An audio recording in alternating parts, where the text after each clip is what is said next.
ठीक, ओके।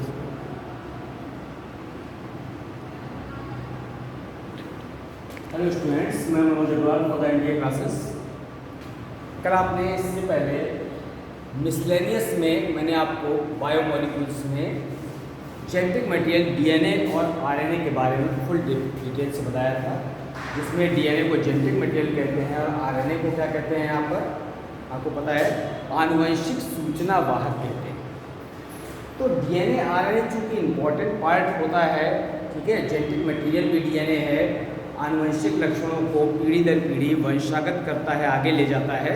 इसलिए डीएनए के बारे में हमको इम्पॉर्टेंट नॉलेज होनी चाहिए कि डीएनए जो है कैसे द्विगुणन करता है, कैसे आगे सेल डिवीज़न करता है या सेल डिवीज़न में किस तरह से पार्टिसिपेट करता है। तो सेल डिवीज़न कोशिका विभाजन होने पर कैसे डीएनए फर्दर जनरेशन में जाता है। तो जैसे सेल डिवीज़न होती रहती है तो सेल डिवीज़न में डीएनए कोशिकाओं में किस प्रकार स्थानांतरित होता है, कैसे द्विगुणन करता है। आज हम यहाँ पर एक टॉपिक पढ़ते हैं, सेंट्रल डॉग्मा। सेंट्रल डॉग्मा में हमने आपको कल बताया था replication of DNA. Replication of DNA Hindi में कहते हैं डीएनए का द्विगुणन।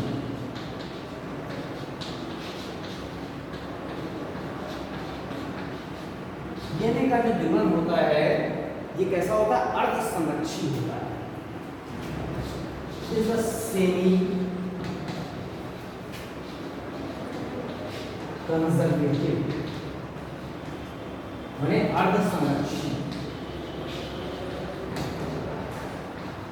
अर्ध संरक्षी का मतलब होता है हर बार डीएनए नेक्स्ट जनरेशन में जब ट्रांसफर होता है तो अपने पेरेंटल परसेंटेज का 50% रह जाता है। इसका मतलब है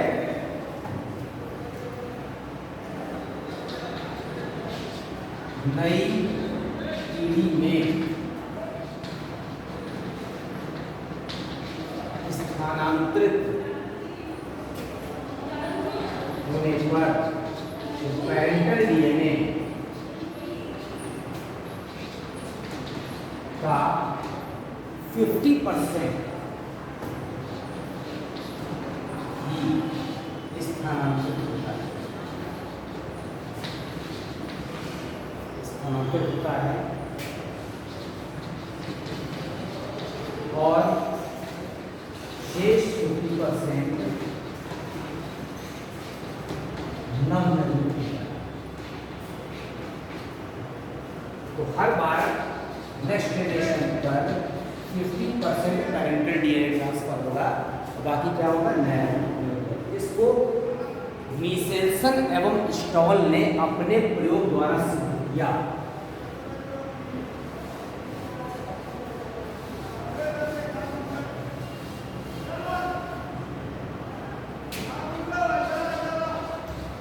semi conservative model of DNA replication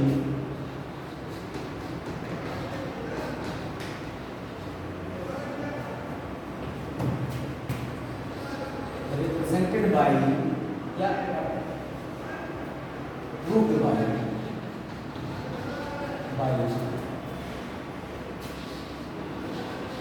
Michelson and Stoll by their experiment। अपने प्रयोग द्वारा मिचेल्सन और स्टॉल ने इसको क्या किया था, सिद्ध किया। कैसे सिद्ध किया था, by taking N15 medium. N15 medium को लेकर के सिद्ध किया, जिसमें क्या कराया था, कल्चर मीडियम लेके। अब देखिए कल्चर मीडियम N15 में कैसे होगा। यहाँ पर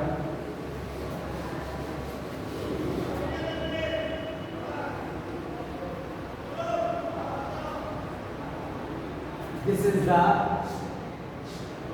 N14 स्ट्रैंड पैरेंटल डीएनए, क्या ये जनक डीएनए है? इसको किसने कल्चर करा दिया, संवर्धन करा दिया? N15 N15 संवर्धन। अब यहाँ पर दोनों स्ट्रैंड क्या हो जाएंगे? अलग हो जाएंगे। Both strand separate out. जो नया स्ट्रैंड बनेगा N15 का, वो ये डॉट डॉट करके मैं प्रदर्शित कर रहा हूँ। This is the N14 and this is the N15 strand. This is the N14 strand. It is the N15 strand. ठीक है, यहाँ पर 100% N14, यहाँ कितना रह गया? Out of 4 strand, 4 strand 2 belongs to N14 और 2 belongs to N15। कितना रह गया? 50% रह गया पैरेंटल डीएनए। इसको फिर से हमने कल्चर करा दिया किसमें? N15 मीडियम में। अब ये चारों स्ट्रैंड फिर से सेपरेट हो जाएंगे। ये ऐसा अलग हो गया, ये ऐसा अलग हो गया, ये भी सेपरेट होगा डॉट डॉट वाला।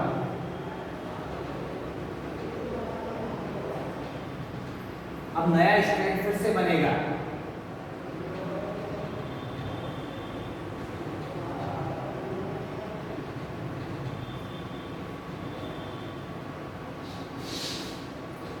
यहाँ पर आउट ऑफ 6 8 स्ट्रैंड है। ये है N14 ओरिजिनल, ये N15।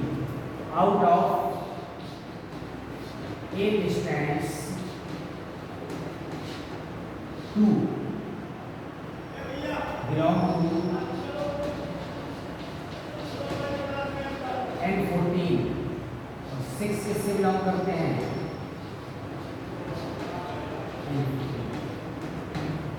यहाँ पर ये 100% था, यहाँ कितना रह गया? 50% ओरिजिनल डीएनए का। यहाँ कितना रह गया? 25%। ये पैरेंटल स्ट्रैंड है,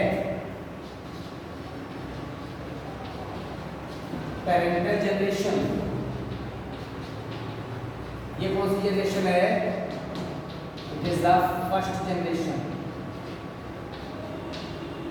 ये कौन सी जनरेशन है? It is the second generation. ठीक है, जनक पीढ़ी, पहली पीढ़ी, दूसरी पीढ़ी, इससे आप देख रहे हैं पैरेंटल डीएनए की मात्रा कम होती चली जा रही है।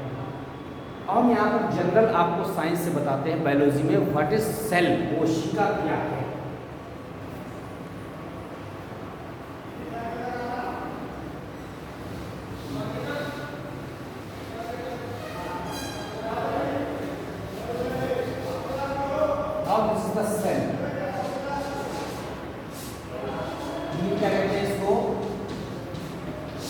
कोशिका कहते हैं, लैटिन भाषा का शब्द है।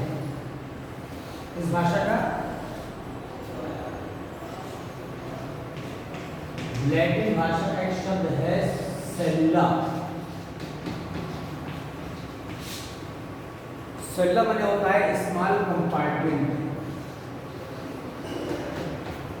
Small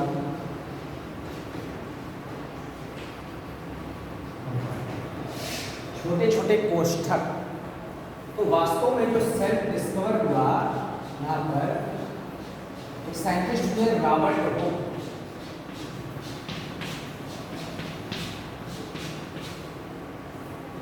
Robert Hooke discovered the cell.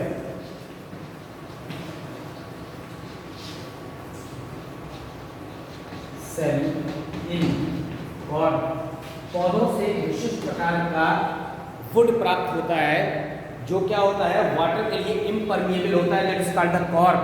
क्या कहते हैं उसको? कॉर्क कहते हैं। उस कॉर्क में रॉबर्ट ने सबसे पहले कोशिका को खोजा एंड नेम्ड, क्या नाम दिया था उसको? सेलुला इन हिज बुक, अपनी पुस्तक में, उस पुस्तक का नाम था माइक्रोग्राफिया, अपनी पुस्तक माइक्रोग्राफिया में इन्होंने सेल को डिस्कवर किया, सेल को सबसे पहले पब्लिश किया और देखा कि there is a honeycomb like structure, there are honeycomb like structure, मधुमक्खी के छत्तेनुमा रचनाओं को बाद में कोशिका नाम दिया गया। ठीक है, अब देखिए क्या होगा।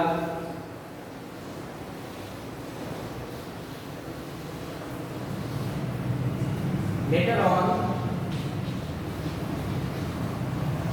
Matthias Schleiden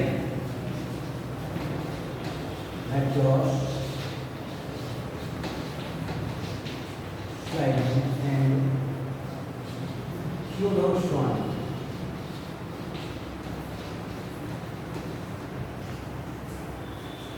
proposed the cell theory, कोशिका के ज्ञान के आधार पर मैं जर्मन वैज्ञानिक थे मैथियस श्लाइडेन और थियोडोर श्वान ने सेल थ्योरी दी, कोशिका सिद्धांत।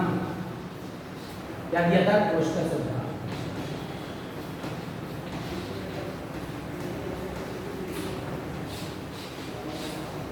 अब अकॉर्डिंग टू दिस थ्योरी, कोशिका सिद्धांत के अनुसार जो है 3 पॉइंट थे। पहला क्या था? प्रत्येक जीव का शरीर कोशिका का बना होता है। एवरी ऑर्गेनिज्म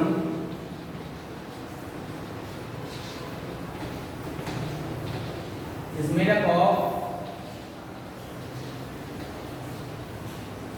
cells, प्रत्येक जीव का शरीर कोशिका से मिलकर बनता है। दूसरा यहाँ पर सेल इज द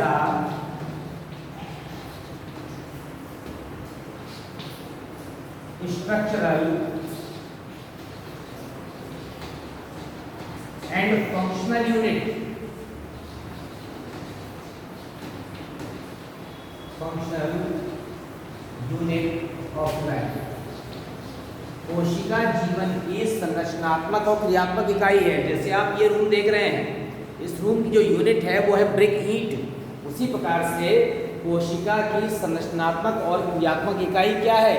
यहाँ पर सॉरी, कोशिका करें जीवन की, उससे है। थर्ड पार्ट है ओमनिस सेलुला ई सेलुला, मतलब नई कोशिकाएं। इसका मतलब होता है कि नई कोशिकाएं, इस पॉइंट का मतलब है न्यू सेल्स arises from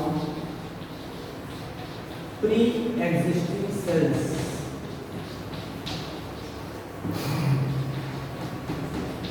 नई कोशिकाएं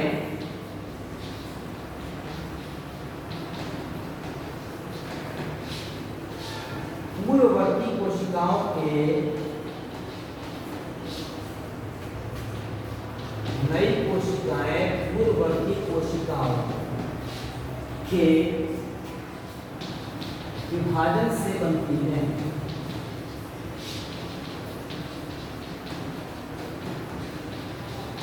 इस तरह से ये कोशिका सिद्धांत दिया गया। ये सबके लिए है लाइफ में, हम सब लिविंग ऑर्गेनिज्म हैं।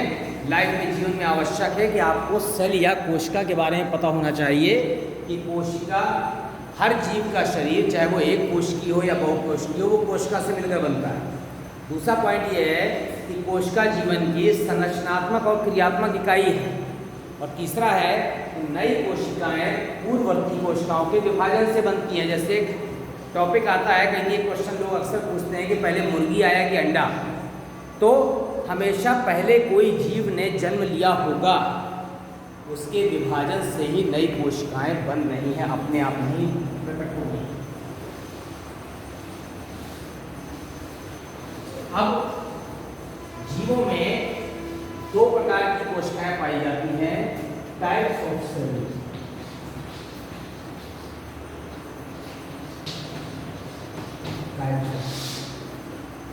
दो प्रकार की होती हैं, कौन कौन सी? Prokaryotic and eukaryotic.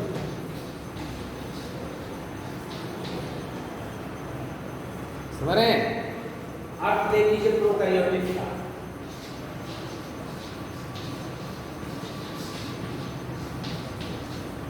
प्रो मैंने होता है प्रिमिटिव,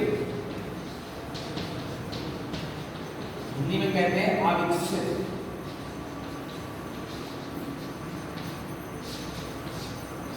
और कैरियन मैंने होता है न्यूक्लियस। कैरियन मैंने न्यूक्लियस, कैरियन इससे बना है, हिंदी में कहते हैं केंद्रक। ऐसी कोशिकाएं जिनमें केंद्रक अविकसित होता है, they are called the prokaryotic. Example क्या है यहाँ पर? बैक्टीरिया। बैक्टीरिया को हिंदी में क्या कहते हैं? जीवाणु कहते हैं। As well as the blue green algae,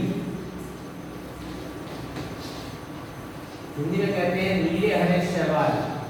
नीले और हरे में डैश लगाना है, कॉमा नहीं लगाना है।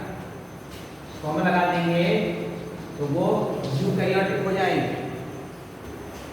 अब प्रोकैरियोटिक जो कोशिका होती है उसमें जीवाणु नीले हरे शैवाल आते हैं, उसमें केंद्रक अविकसित होता है, एक स्ट्रक्चर सामान्यता